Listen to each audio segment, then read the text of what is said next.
ክርስቲያን ክርስቶስን ከፍ አድርጎ በጎነቱን የመናገር ኃላፊነት አለበት።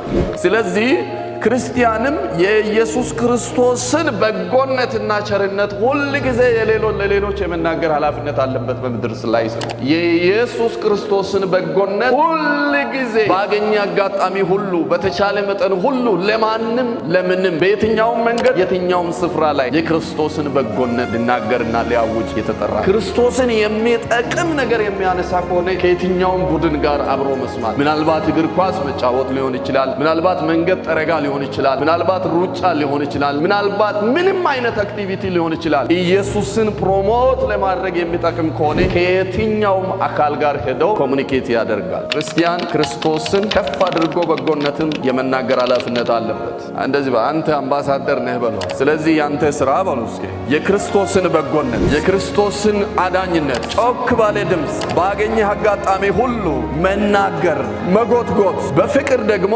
ማሳመን ነው።